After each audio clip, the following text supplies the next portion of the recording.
Bonjour à toutes et à tous. Prêts à partir en cueillette? Aujourd'hui est un grand jour. Un jour que j'attends chaque année avec impatience. Chaque année, je guette son retour. Et le revoir me met réellement en joie. Mais de qui suis-je donc en train de parler? D'un ami que je n'aurais pas vu depuis longtemps? En quelque sorte, je vous parle de l'ail des ours. Cette plante, c'est pour moi un vrai bonheur. Elle pousse à profusion, elle est rapide à récolter, elle est délicieuse, simple à cuisiner et se prête à d'innombrables recettes. Cerise sur le gâteau, j'en ai qui poussent à quelques pas de chez moi. Enfin, celui qui pousse chez moi n'a pas encore montré le bout de son nez, puisqu'hier encore ici il neigeait. Il faut dire que j'habite à 1300 mètres d'altitude. Mais il y a de l'ail des ours qui pousse sur la petite route de montagne qui conduit chez moi dès début mars. Et lorsque celui-là commencera à faner, celui qui est plus près de chez moi sera juste à point. Ce qui me permet d'avoir de l'ail des ours pendant presque 4 mois. C'est une plante assez simple à identifier, mais il y a cependant quelques risques de confusion avec certaines plantes qui sont très toxiques et les cas de personnes qui se sont gravement intoxiquées en croyant avoir cueilli de l'ail des ours ne sont pas si rares. Je vais donc essayer de vous expliquer comment le reconnaître à coup sûr. L'ail des ours est une plante de mi-ombre. Il pousse dans les sous-bois de feuillus au tout début du printemps avant que les arbres n'aient fait leurs feuilles. Il apprécie les sols frais et humides et peut pousser jusqu'à 1700 mètres d'altitude. Il pousse en colonie et verdit littéralement les sous-bois lorsqu'il a trouvé un endroit qui lui convient. Les feuilles sont lancéolées, c'est-à-dire allongées et pointues, mais assez larges vers le milieu. Elles sont entières, c'est-à-dire que les marges du lame sont droites. Elles peuvent mesurer jusqu'à 30 voire 40 cm de long. Les nervures sont parallèles et seule la nervure centrale est bien visible. Les autres sont nettement plus discrètes. Ici, je vous ai trouvé une feuille où l'on voit un peu mieux et on remarque que toutes les nervures partent de la base pour se diriger vers le sommet. La nervure centrale est blanche et légèrement saillante sur l'arrière de la feuille. La feuille est d'un vert luisant sur le dessus et d'un vert plus mat sur le dessous. Enfin, elle possède un long pétiole blanc. Et surtout, lorsqu'on frotte la feuille, on sent l'odeur caractéristique d'ail sur ses doigts. D'ailleurs, certains jours de beau temps, c'est le sous-bois entier qui sent l'ail tellement le parfum de la plante est prononcé. Méfiance, car par voie de conséquence, toutes les autres plantes présentes dans le sous-bois ont également un parfum d'ail des ours, ou donnent en tout cas l'impression d'en avoir un. Les feuilles de l'ail des ours sont généralement groupées par deux et sortent d'un petit oignon qui se trouve sous terre. Si on tire sur de toutes jeunes feuilles, on arrive facilement à extraire l'oignon minuscule de terre.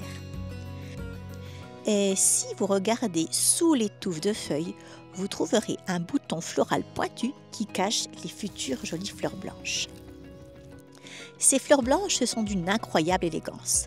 Elles sortent un peu plus tard et rendent l'identification de l'ail des ours nettement plus simple. La tige florale est anguleuse. Les fleurs sont groupées en ombelles. Chaque fleur possède 6 pétales pointus qui lui donnent l'apparence d'une étoile blanche, ainsi que 6 étamines blanches également. On voit très vite apparaître à la base du pistil le fruit, composé de 3 loges vertes. La fleur est également comestible et savoureuse. Désolé, ce descriptif était un peu long, mais avec tous ces indices, vous ne devriez logiquement pas vous tromper lors de vos cueillettes. À condition de rester prudent, de garder l'œil alerte et de prendre votre temps. Lorsqu'on voit ces énormes touffes de feuilles, on peut être tenté de les cueillir par poignées et dans la précipitation. Mais il y a des toxiques assez similaires qui poussent à la même période et dans le même milieu et qui pourraient se glisser au milieu de notre ail des ours. L'arôme, par exemple, que l'on voit ici sur cette image. Il a des feuilles astées, c'est-à-dire pourvues de 2 pointes à sa base, mais ça n'est pas le cas lorsqu'il est plus jeune. Par contre, ces nervures ne sont pas parallèles, mais forment un réseau, et c'est comme ça que vous le reconnaîtrez, si vous êtes vigilant. Le muguet pousse généralement un peu plus tardivement, mais au même endroit, et il lui ressemble. Si ce n'est que la feuille semble sortir directement de terre sans pétiole, et qu'elle est plus ferme au toucher.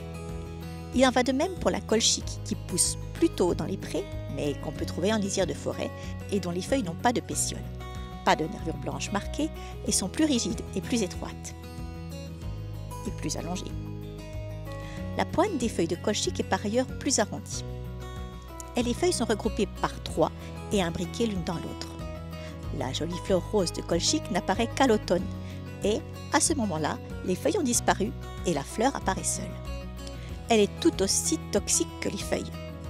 Vigilance, prudence et humilité s'imposent donc aux cueilleurs, même à ceux qui se considèrent comme des connaisseurs et qui, trop sûrs d'eux, peuvent être tentés de vouloir aller trop vite.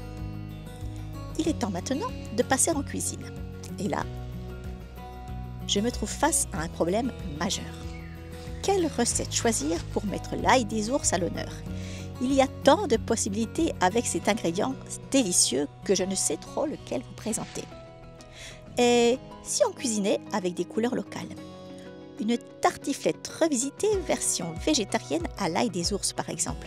Ça vous tente? Si vous suivez cette chaîne, vous savez peut-être que j'habite dans un grand chalet d'alpage face au Mont Blanc et que j'y organise des stages et ateliers sur le thème des plantes sauvages comestibles et médicinales. Si ce sujet vous intéresse, je vous invite à venir me rejoindre ici dans mon coin de paradis et nous cuisinerons ensemble des mets savoureux à base de plantes que nous aurons cueillies et d'ingrédients locaux pour mettre à l'honneur nos spécialités régionales, mais pas que. Maintenant, ma recette. Je fais d'abord cuire à l'eau 200 g de pommes de terre avec leur peau. Lorsque les pommes de terre sont bien cuites, je les épluche et je les coupe en morceaux. Je lave 2 grosses poignées d'ail des ours et je les coupe en morceaux. Puis, je les fais revenir quelques minutes dans une poêle huilée avec un oignon émincé. Je sale et je poivre. J'ai des pieds de mouton au congélateur que j'ai cueillis cet automne et que je vais décongeler et également faire revenir à la poêle. Mais de simples champignons de Paris peuvent convenir, ou même pas de champignons du tout. Juste de l'ail des ours, ça peut suffire.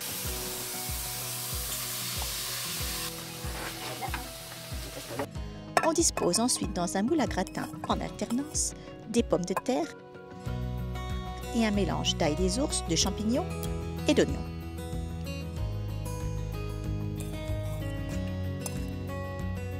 On mélange 250 ml de crème fraîche avec une cuillère à café de pesto d'ail des ours.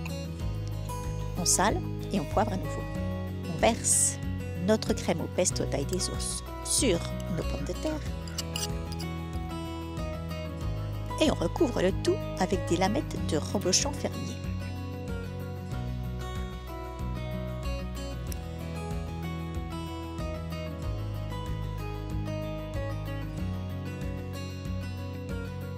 On met au four préalablement chauffé à 180 degrés pendant 25 minutes.